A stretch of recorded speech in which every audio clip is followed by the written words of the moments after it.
Okay, so now you have determined the sleeve length and the difference between each size. This method is really useful, you know. You can use this method to create a specification sheet, and these specifications can even be exported. That is saved as a file and sent back to the customer.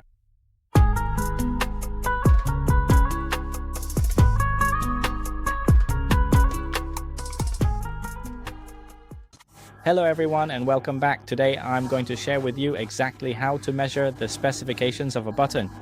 Sometimes you may encounter situations where customers request you to measure the button specifications for them.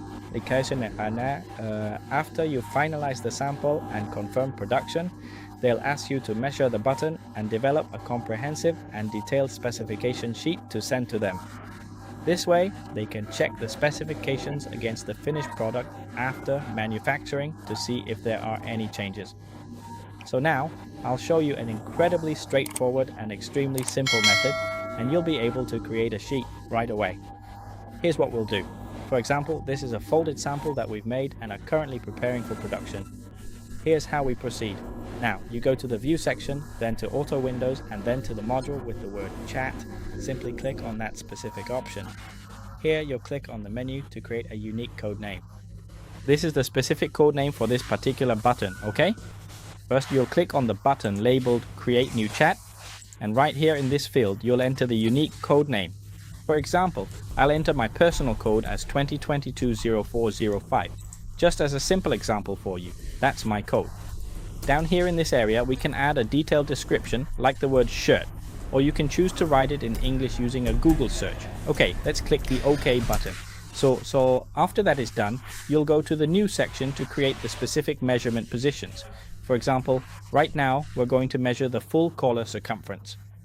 So we'll click on the MZ section, we'll edit the MS1 line, for example, changing it to collar circumference. We type collar circumference right here. Then you do the following.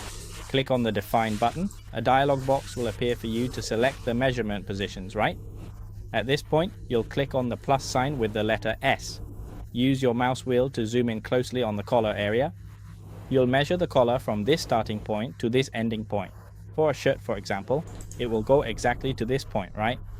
Click on this point, and now we have the entire collar section highlighted in red, right? For this part, you'll choose the specific measurement type.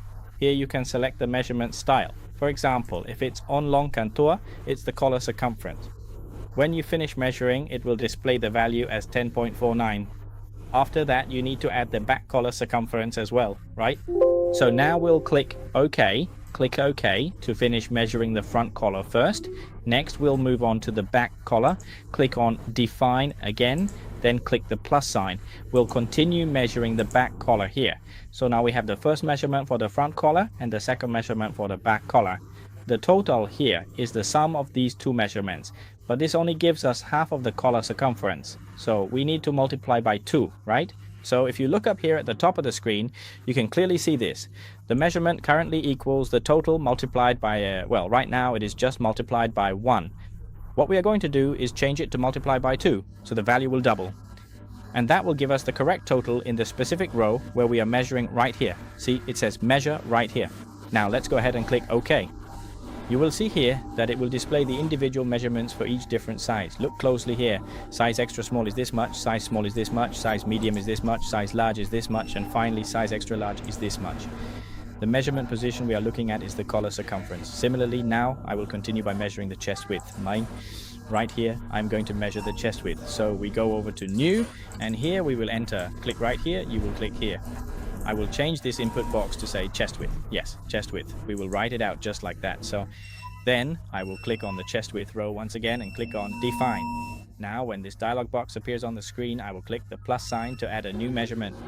But from this specific chest point over to the center front, there actually isn't a physical line for us to measure, right?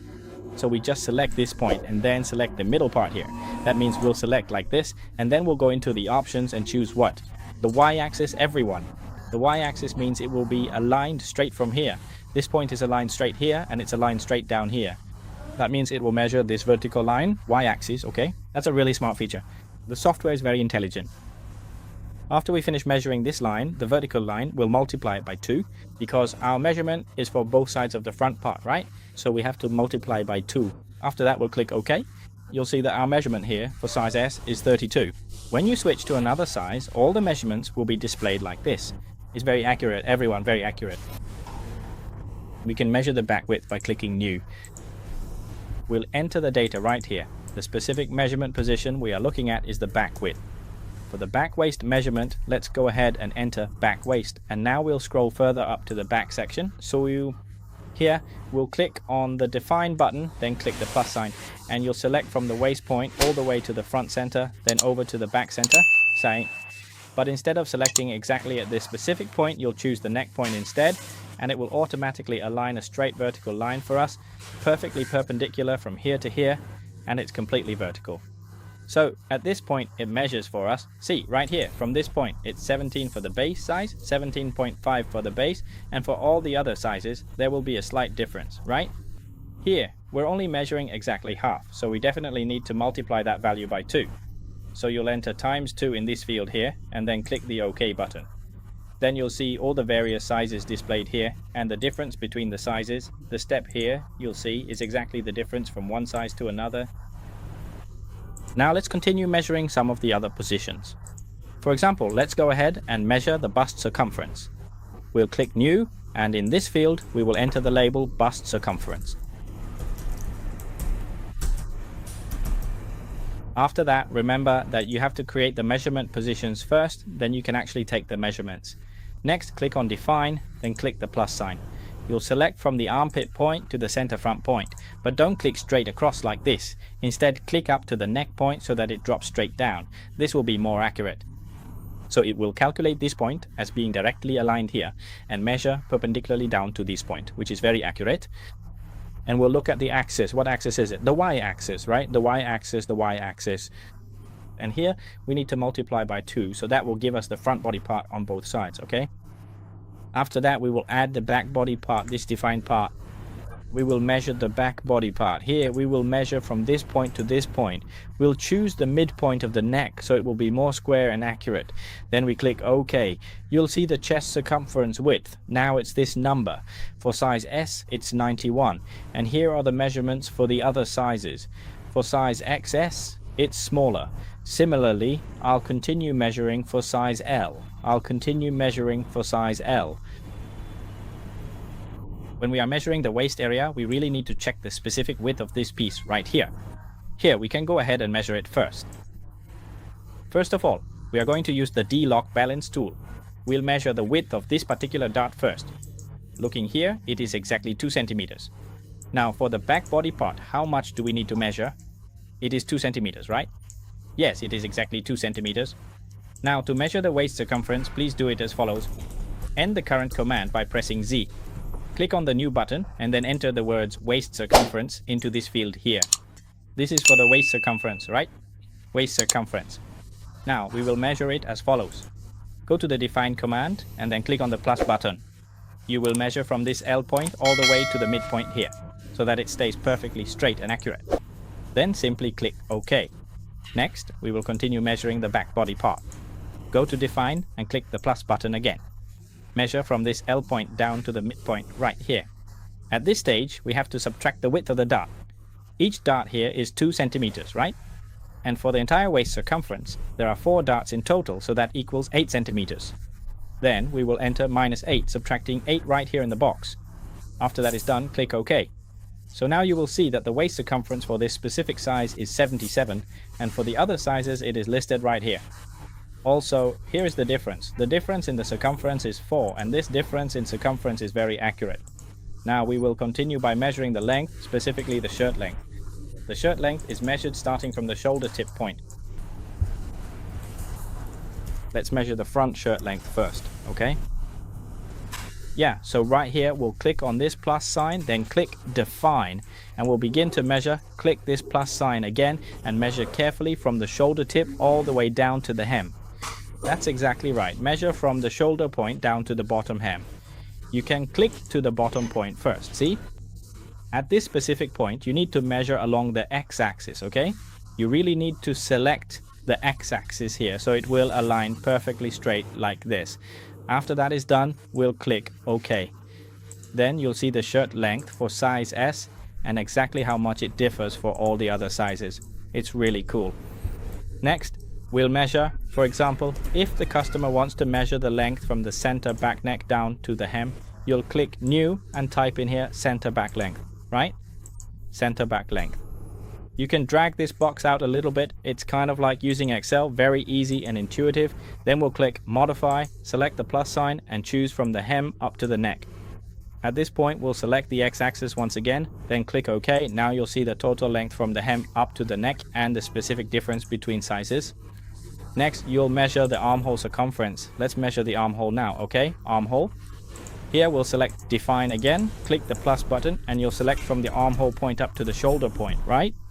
Here, we definitely need to select the curve line, okay? We'll choose Contour, so it will be a precise curved measurement. Then we click the plus button and select from this shoulder point down to the armhole. Then we click OK. That's it. Now you can see all the measurements are correctly updated in the table below. It's a very simple process once you get the hang of it, right? Just follow these steps for each part of the garment. So now you'll see what the armhole measurement is. Do you see it? And how much the difference is between the sizes? It's very accurate. Next, we can measure the upper arm measurement. Upper arm and sleeve opening. Upper arm. Please note that this only recognizes Vietnamese characters that are not the same, or you can write in English. Now let's take a look at the upper arm. Okay, so we'll go to the Define menu on the interface and click this plus button, then carefully select the distance from this specific point to the other point of the sleeve part right here. Please note that you should select the axis exactly just like I'm doing now. After that, once it's fully modeled, it will show the upper arm circumference for each individual size, as well as the specific difference between the sizes. Next, for the sleeve length, you can measure the total length including the cuff, right? So we will measure as follows. You'll go here again, click New, and then enter sleeve length right here. This specific method is really great, everyone. It's a very effective and professional way for us to create a detailed measurement chart and send it to our customers with high accuracy. Finally, we'll click on Define. And now we'll click on this plus sign icon right here, select the wrist point, and then click on the shoulder point. We'll choose the x-axis. Here, everyone, make sure you specifically select the x-axis from the available options in the menu. After that, click OK, and then add the measurement for the cuff. You'll add the cuff part by clicking Define, then click Add, and for the cuff, we'll add from this point to this point, but we'll also align it with the x-axis, okay? So now you've got the sleeve length measurement and the difference for each size. This method is really great and efficient, everyone. You can use this method to create a comprehensive measurement chart, and this chart can be exported to an Excel file and sent to the customer so they can check these measurements, these button measurements, against the finished product to see if there are any discrepancies. So, because sometimes there are debates about why the button is like this but the finished shirt turns out differently. So we need these measurement charts along with the button to compare with the completed product. That way, we can discuss with the customer and resolve any issues that might come up. Here, we'll export the Excel file by going to the menu, clicking here where there's a Report to Excel command, and then you'll choose exactly where you want to save it on your computer. In this example, I'm saving it to the drive C, and here I'll name the file. For our file name, I'll use a code to make it easier, 2022. This will help keep everything organized for the future. Okay, this ensures that all your data is perfectly documented and ready for review at any time. It is a very useful step to ensure accuracy in your final production workflow. 0405. After that, I'll click OK. At this point, if we go to Drive C, we'll see the Excel file there. Here, I'll open it for you to see. Drive C, okay. Here, can you see it? There's a file right here. Click on it. There, I'll click on it and open the Excel file. Then you'll see that we have a very detailed Excel sheet right here. This section up here is the product description, so you can either keep it or remove it. You can also delete this top section if you want. You can hold Shift to delete the top part. So this is basically just an Excel file. There's nothing special about it. We can also redraw these cells to make them clearer and more detailed, right? Everything is now much clearer and more detailed for you. So this right here is the measurement position. And these figures are the various sizes, and this step column represents the exact deviation amount. I'll go ahead and center it so it's easier for you to see. And please note that our primary base size is size S. Our standard base size is currently set at size S, and you will find that all the other available sizes are clearly listed right here, including the specific differences and measurements between each individual size. This comprehensive specification table will serve as an essential reference point whenever customers ask for their detailed measurement chart, and we will also make sure to include our intricate button details. It is a very thorough document, and both the internal production department and our valued customers will be able to easily assess that the skilled people making the button patterns are truly professional and dedicated to their craft. And don't forget to subscribe to the channel and click the bell icon so that next time I go live, you'll be the first to get the information. Goodbye everyone, and see you next time.